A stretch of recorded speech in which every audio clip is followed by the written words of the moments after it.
welcome back to another episode of TPS-TV. I'm Daniel. Not gonna lie, I don't know if it's just my voice is going hoarse or if I'm coming down with Corona round 2. I don't know yet. But bear with me this week. I'm trying my best. And this week we're going to talk about The Hunt. Story about a bunch of strangers that wake up in the middle of a clearing. They have no recollection how they got there or what was going on. However, they're about to be hunted in The Hunt. So this is a movie I was really excited to see last year. For those who don't know, it was supposed to come out, I forget exactly when. It was like September or August or something like that. It was kind of a late summer, early fall release. Anyways, it was supposed to be released, and unfortunately, just due to some real life gun violence, they had to pull the picture, which I was against anyways. I know it's considered insensitive or whatever, but I don't know. I've just never been a big believer in cinema violence equals real life violence. I think sick people cause real life violence. You take movies away from people, they're gonna find sick inspiration elsewhere. Be like, oh, God told me to do it or whatever. So I don't know. I was never big on that and censoring art or whatever, just because And remember the whole Joker outcry when everybody thought like the Joker was going to cause like mass riots or whatever, and then nothing happened except that it grossed $1 billion worldwide. So there you go, eat it. Anyways, so The Hunt was finally re-released, or not re-released. It was finally re-released. It was finally released earlier this year. Unfortunately, it was released like a week or two before because Corona was already out and about. Like, Corona was already damaging shit. And so when it was released, it was literally like a week or two later that they closed the cinemas for good and really kind of halted whatever run it was having. So I honestly don't know if it had a good run or whatever, or what it could have been. But anyways, so I finally got a chance to watch it. And so I got to tell you, I really love this movie. Now, when I read a lot of reviews, I didn't read the reviews themselves. I read headlines at first, but I heard a lot of people just didn't like it. Like, it was just nothing but negative is what I was hearing. But then a friend of mine, Josh, was just like, oh, I watched it. I thought it was really good. I was like, all right, well, I'll check it out. I'll give my own opinion. And I watched it, and I really loved it, and I'll get to that in a second, the review. But went back and read the reviews, like, well, what was people not liking about it? It seemed like every one of them was politically charged. And it was funny because it was from both sides. So, people who were on the liberal side was like, this is displaying more conservative values, and they're just trying to cram it down our throat, and it's a Trump supporter movie, and fuck this movie, and they hate it for that reason. And then the people on the conservative side was like, oh man, they're making fun of conservatives, and clearly it's and it's like, what? I don't know. To me, it just seems like it's a movie about people being hunted. Now, I'm not saying there isn't a subtext there. Obviously, there is, but I don't really think it's leaning one way or another. I think it's just about people who, are bad people anyways, and they're trying to prove a point, so they decide to hunt these people. And once again, I don't think there's really a side on either way. You see the good and bad on both sides. So, I don't know. To me, I just enjoyed watching, The Most Dangerous Game or Surviving the Game redone with, higher stakes and more action. What I love about this movie, without going too far, I don't want to give it away too much, because once again, I think, definitely check it out. I love that early on, it's just balls to the wall action, and people are just getting wiped out left and right. And it's funny because I don't know what I was expecting, I guess, but you expect certain people to survive longer. You got people, and they're focused on certain people, and you're like, okay, this is going to be one of our main characters, and they get wiped out, and you're like, oh shit. And then it's like, well, okay, this person's going to be a main character. Get wiped out, you're like, holy fuck. So literally, it's just they're dropping like flies early on, and I love it. I think all the actors and actresses did really good. I'm not normally a huge fan of Hilary Swank, and it's nothing against her herself. I think she's a great actress. I just don't typically watch the movies she does, and the movies I do watch that she's in, I'm just kind of like, eh. But I would think she does a good job. Sorry. I thought she did really good in this one as well. I'm blanking on her name. Betty Gilpin, is that how you say it? The main girl. I loved her, and I've yet to see a movie where she was good, or that was good. She's on Glow, and I like Glow. I was with Glow for the first 2 seasons, and then for some reason when season 3 came out, I watched a trailer. It didn't grab me, so I was like, and I just never went back to it. But she played Liberty Bell on Glow, and I thought she did really great there. She was also in Stuber. She had a very small role in Stuber. She wasn't really like a lead or anything in that one. And once again, I'm not faulting her. I think it was just kind of bad writing, because that movie really should have been so much better than it wound up being. Given the cast, I love Batista.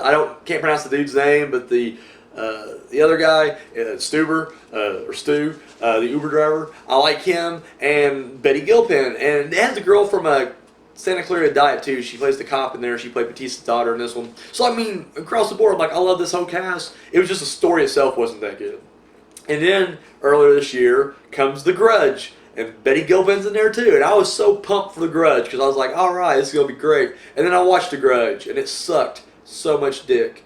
Like, it sucked every dick in the bag. An entire bag of dicks, it sucked every one of them. And then they grabbed a second bag and started going to town on that bag. And then about midway through, it got kind of full of dick. So I put it back, and then it sat there. And I was like, all right, maybe it's going to get a little bit better. And then it picks up the rest of the bag and sucks it off anyway. So it's just like, God damn it. And it wasn't her fault. It wasn't really anybody's fault in that movie. It was just bad writing and bad directing. Like, it was just it was a bad movie. And it's like, those actors and actresses deserve so much more.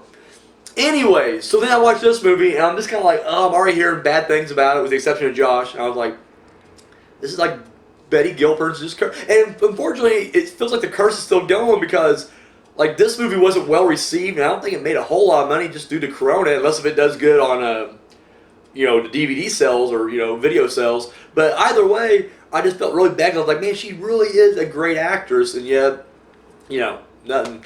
No recognition right now. I mean, Glow's still going strong. People like Glow, so hopefully, she's getting her, due respect for that movie. But anyways, she does great in this movie, and like, she kind of breaks bad. Like, she gets all badass in it, and really, it's believable. Like, it doesn't feel forced. Like, a lot of times they make it, they try to make the women badass, and it feels so fucking forced. I'm gonna get some hate for that, and that's okay. Hate away. Comment section down below.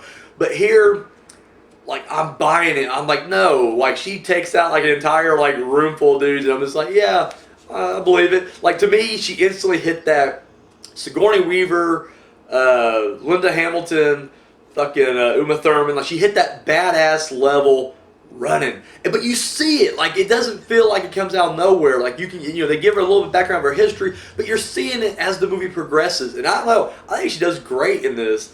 So I love that. The villains, there's a couple other main people on the, I guess not villain side, but the hunted side. You got Emma Roberts, which I think she's a great actress, but it's like she always plays the same kind of roles. Like, she's always kind of like the bitchy, she's a cunt in every movie she plays almost. In fact, the only time I've ever seen her where she wasn't a cunt was the movie she plays with Dave Franco, Nerve. And it was like, I didn't buy it. Like, she was like the sweet girl, and I'm just like, come on, Emma. Every movie I've seen you in, you always play the bitch role, and it's just like, and here, she's not really a bitch role here, but it's just like, she has that pampered kind of look to her, like she's kind of, I don't know. To me, I'm just like, okay, it's Emma doing Emma again. Way to go, Emma Roberts. I can't pronounce the dude's last name, Ike something. He was in Neighbors with Seth Rogen. Dude's fucking hilarious. He's in this movie. For what it is, it's pretty decent performance. I'm trying to think. Ethan Suplee. I think how you pronounce his last name. Mallrats and My Name Is Earl. That guy. He's really good in this too. And so, anyways, not going too far. Then the other side. Glenn Howerton. Dennis Reynolds. Let's call him Dennis Reynolds because that's how I know him as. He's great in this, and it's the perfect role for him. I didn't recognize any of the other actors that was on like the liberal hunter side, but I thought they all did fantastic. And it's like I said, it's just a story about how they're trying to hunt these people, and they decide to fight back, and they're now Betty's trying to fight back and get back to Hilary Swank, and it's ruthless, it's brutal, the violence is out there. And once again, just that opening scene alone, it's like, holy shit, like, balls to the wall. Oh, it's mayhem. It's fucking mayhem, and it's great. I loved it. Like I said, honestly, when I first watched it, I was like, #1 movie of the year. I'm not gonna lie, it may have dropped a little bit because I just recently watched The Lodge. And that movie fucking sticks with you. We're not talking about The Lodge right now, though. We may talk about The Lodge later down the road, but that movie fucking, oh my god. Like, that's a movie that I try to underplay. Like, it's pretty good. I guess I'll just put it to the side. And then as days are going by, I was like, oh man, I was really fucked up. And I was like, oh shit. Is this my number one movie? Is this my number one movie right now? And it is. But The Hunt, solid number 2. And no, it's great. And like I said, this year has been a weird year for movies anyways. Just because of Corona, and like I said, there was a good 3 months of just nothing that came out. At least not, theatrically. So it's just kind of like, it's been a weird year. So honestly, like by this point, like we're coming up, we're in June, we're getting ready for July. Like I should have already seen like 20 to 30 movies already, and I've only seen like 11 or 12, and that's depressing as shit. But yeah, it is what it is. Anyways, I recommend The Hunt. I'm gonna say if you go with an open mind, and if you're like one of these sensitive people who like take these political jokes too far, it won't be for you because you'll get sand in your vagina and you'll hate it. It doesn't seem to matter which side you're on, because once again, I'm reading reviews from both sides of the spectrum, and it seems like everybody just hates on it, but they're only focusing on that. It's like, guys, it's a fucking movie. Enjoy the movie like it's a ride. I don't know. That's just my opinion. If you guys seen it, let me know what you guys think. Maybe I'm just not seeing it all. Maybe that's the problem. I'm not political enough, so the movie's going over my head, and I should just be angry at it or whatever. But as far as an action fucking thriller goes, I loved it. So that's all I got, guys. Thank you for watching. Tune in next time. Oh shit! Didn't know what you're on. Sorry. Hi. Thank you for watching that video. Be sure to give us a thumbs up, share it, subscribe to our channel. All that good stuff you do right here on YouTube, go ahead and do it. Check out our other videos. Go to our playlist. We got episodes of TPS-TV, Journey Through the Dark Side. We got a new show coming out, the horror movie review with Daniel Richardson. This guy. And of course, our short film, Entropy. You can find all that and more right here on YouTube. And then check out, yeah, look at that. All of our social media right there. And we don't just, copy and paste like the same post and put it on all. No, that's ridiculous. 3 different platforms, 3 different posts. I mean, the behind the scenes stuff you see on Twitter will not be the same stuff you see on Instagram. So there you go right there. So be sure to give us a follow and a like on all that right there. Keep up to date. Have you seen Unspeakable Acts yet? No? Come on. Pick you up the DVD right now. Links over there. Oh yeah. It's only $7. $3 shipping and handling. And of course, if you've already seen it and you haven't seen the Public Domain Dungeon yet, boom, $5 DVD right there. So 5 S&P as well. Or sorry, 3 S&P as well. So there you go. Do that. And if you got the spare change, you want to hit us up, donate a little bit over here to TPS Productions. Our Patreon is right there. Oh yeah. So that's all we. Oh my God, sorry. I'm getting fired, ain't I? Yeah, that's all we got. Thank you for watching.